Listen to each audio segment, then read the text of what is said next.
जय श्री कृष्ण। राधे राधे। आज हम सुनेंगे वैशाख मास कथा के 8वें अध्याय की कथा। बोलिए भगवान श्री कृष्ण की जय।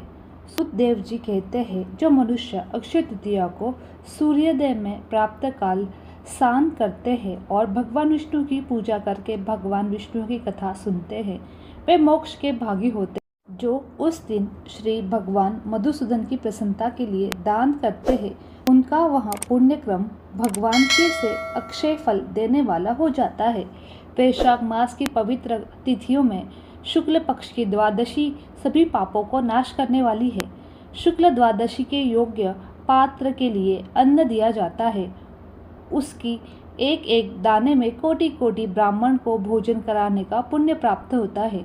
शुक्ल पक्ष की एकादशी तिथि में जो भी भगवान विष्णु की प्रसन्नता के लिए जागरण करते हैं, वह मुक्त हो जाते हैं। और जो वैशाख मास की द्वादशी को तुलसी के कोमल दलों से भगवान विष्णु की पूजा करते हैं, वह अपने कुल का उद्धार करके वैकुंठ लोक का अधिपति पाते हैं। जो मनुष्य त्रयोदशी तिथि को दूध, दही, शक्कर, घी और मधु इन 5 द्रव्यों से भगवान विष्णु की प्रसन्नता के लिए उनकी पूजा करता है, जो पंचामृत से भक्ति पूर्वक श्री हरि को स्नान कराता है, वह संपूर्ण कुल का उद्धार करके भगवान विष्णु के लोक में प्रतिष्ठान होता है।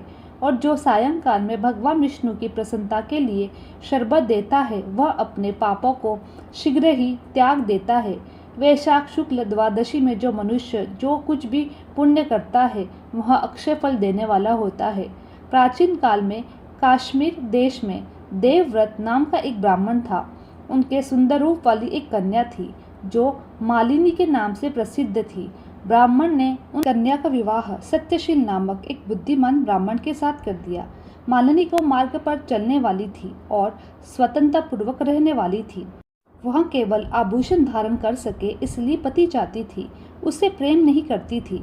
उसके घर में कामकाज कराने के बहाने उपपद रहा करता था। सभी जाति के मनुष्य जार के रूप में उसके यहाँ ठहरते थे। वह कभी भी पति की आज्ञा का पालन नहीं करती थी और इसी दोष से उसके सब अंगों में कीड़े पड़ गए, जो काल अंत में यम की भांति उसकी हड्डियों में छेद डालते थे।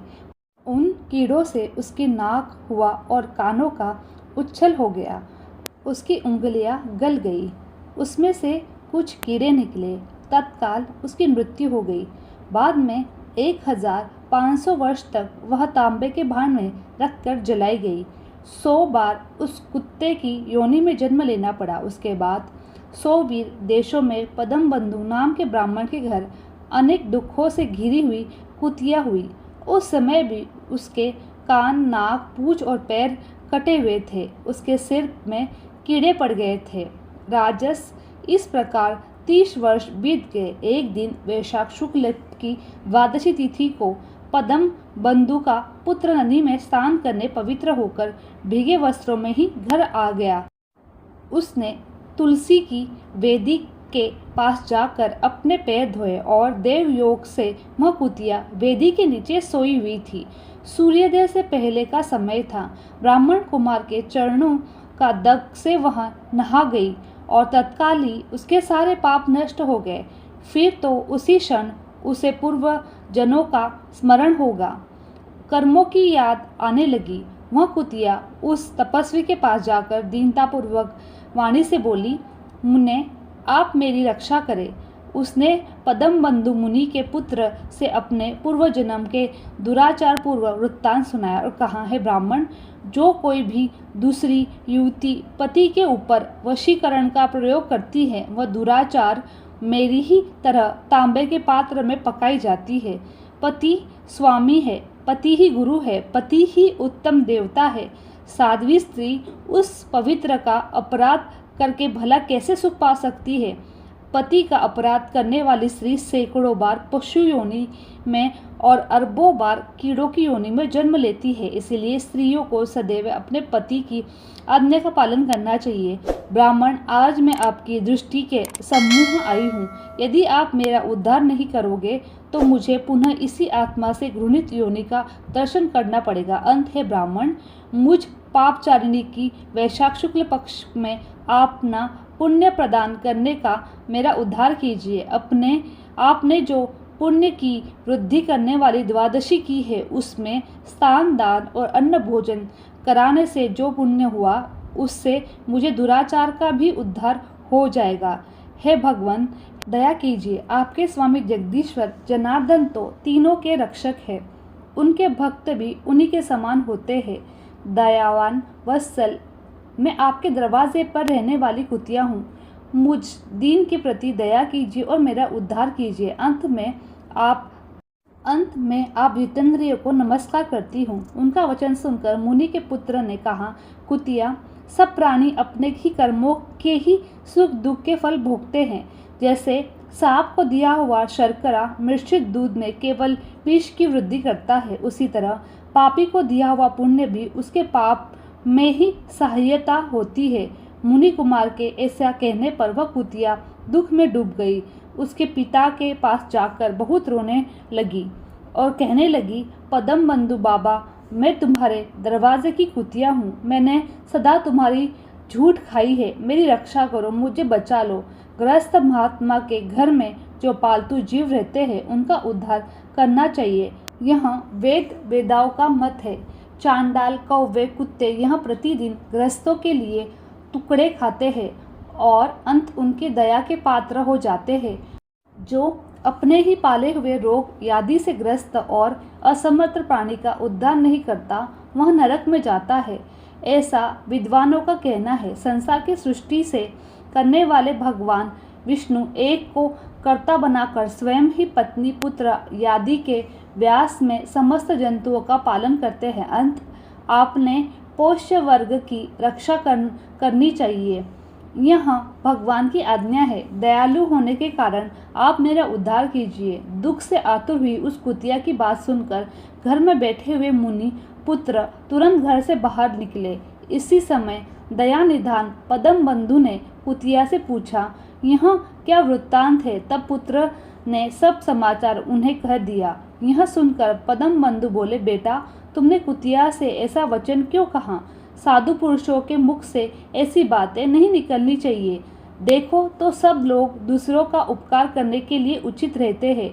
हे चंद्रमा, सूर्य, वायु, रात्रि, अग्नि, जल, चंदन वृक्ष और साधु पुरुष सदा ही दूसरे की भलाई में लगे रहते हैं। दैत्यों को महाबली जानकर महर्षि दधीचि ने देवताओं का उपकार करने के लिए दयापूर्वक उन्हें अपने शरीर की हड्डियां दे दी। पूर्व काल में राजा शिवी ने कबूतर के प्राण बचाने के लिए भूखे बाज को अपने शरीर का मांस खाने दिया। इससे पहले ही पृथ्वी पर जीमुख वाहन नामक के राजा हुए थे। उन्होंने एक सर्प का प्राण बचाने के लिए महात्मा गरुड़ को अपना जीवन समर्पित कर दिया था। इसीलिए विद्वान ब्राह्मण को दयालु होना चाहिए। क्या इंद्रदेव शुद्ध स्थान में ही वर्षा करते हैं, अशुद्ध स्थान में जल नहीं बरसाते क्या? चंद्रमा चांडाल के घर प्रकाश नहीं करते क्या? अंत बार बार प्रार्थना करने वाली इस कुतिया का मैं अपने पुण्य से उद्धार करूंगा। इस प्रकार पुत्र की मान्यता का निराकार करके परम बुद्धिमान पदम बंधु जी ने संकल्प किया कि हे कुतिया, लो, मैं तुम्हें द्वादशी का महापुण्य देता हूँ। और ब्राह्मण के इतना कहते ही कुतिया ने सहसा ही अपना प्राचीन शरीर त्याग दिया और दिव्य देह धारण करके दिव्य वस्त्र आभूषणों से विभूषित हो दसों दिशाओं को प्रकाशित करती हुई ब्राह्मण की आज्ञा लेकर वह स्वर्गलोक को चली गई। वहां पर महान सुखों का उपभोग करके इस पृथ्वी पर भगवान नर नारायण के अंश से उर्वशी नाम से प्रकट हुई। सूत जी कहते हैं, हे राजन, वैशाख के शुक्ल पक्ष की जो अंतिम तीन त्रयोदशी से लेकर पूर्णिमा तक की तिथियां है वह बड़ी पवित्र है और शुभकारक है। उनका नाम पुष्करणी है। वे सभी पापों का क्षय करने वाली जो संपूर्ण वैशाख में स्नान नहीं कर पाते, वे यदि इन तिथियों में भी स्नान करें तो वैशाख के महीने का पूरा फल पा सकते हैं। पूर्व काल में वैशाख मास की एक एकादशी तिथि को शुभ अमृत प्रकट हुआ। द्वादशी तिथि को भगवान विष्णु ने उनकी रक्षा की और त्रयोदशी तिथि को श्री हरि ने देवताओं को सुधा पान कराया और चतुर्दशी को विरोधी दैत्यों का संहार किया और पूर्णिमा के दिन समस्त देवताओं को उनका साम्राज्य प्राप्त हो गया। इसलिए देवताओं ने संतुष्ट होकर इन तिथियों को वर दिया कि वैशाख मास की ये 3 तिथियां मनुष्य के पाप नाश करने वाली है, उन्हें पुत्र पौत्र आदि फल देने वाली है। जो मनुष्य इस संपूर्ण महीने में स्नान न कर सकता हो, वह इन तिथियों में स्नान कर लेने से पुण्य फल का प्राप्त कर लेता है। वैशाख के महीने में लौकिक कामनाओं का नियमन करके मनुष्य निश्चय ही भगवान विष्णु का सायुज्य प्राप्त करता है। महीने भर का नियम निभाने पाने में असमर्थ मानव यदि उक्त 3 तिथियों में भी कामना का संयम कर सके तो उतने से ही पुण्य फल का प्राप्त कर लेता है और भगवान विष्णु के धाम आनंद का अनुभव करते हैं। इस प्रकार वर देकर देवता अपने धाम को चले गए। अंत पुष्करणी नाम से प्रसिद्ध अंतिम 3 तिथियां पुण्यदायिनी और समस्त पाप नाशिनी, नाश करने वाली, पुत्र पढ़ाने वाली, और जो वैशाख के महीने में अंतिम 3 दिन गीता का पाठ करता है उसे प्रतिदिन अश्वमेध यज्ञ का फल प्राप्त होता है, और जो इन 3 दिनों में विष्णु सहस्त्र नाम का पाठ करता है उसके पुण्य फल का तो वर्णन इस भूलोक और स्वर्गलोक में कोई भी नहीं कर सकता। पूर्णिमा को सहस्त्र नामों के द्वारा भगवान मधुसूदन को दूध से नहाकर मनुष्य पापहीन वैकुंठ धाम में जाते हैं।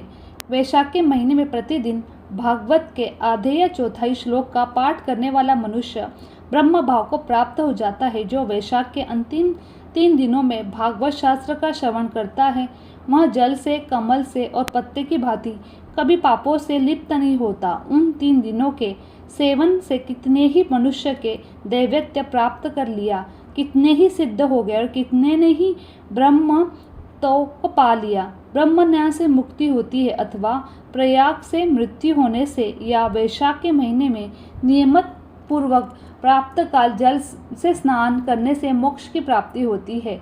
इसीलिए वैशाख के अंतिम दिनों में स्नान, दान, भगवान पूजन जरूर करना चाहिए। वैशाख के महीने में उत्तम महात्मा का पूरा वर्णन रोग शोक से रहित जगदीश्वर भगवान नारायण के सिवा दूसरा कौन कर सकता है। तुम भी वैशाख के महीने में दान आदि उत्तम कर्म का अनुष्ठान करो, इससे निश्चय ही तुम्हें भोग मोक्ष की प्राप्ति होगी।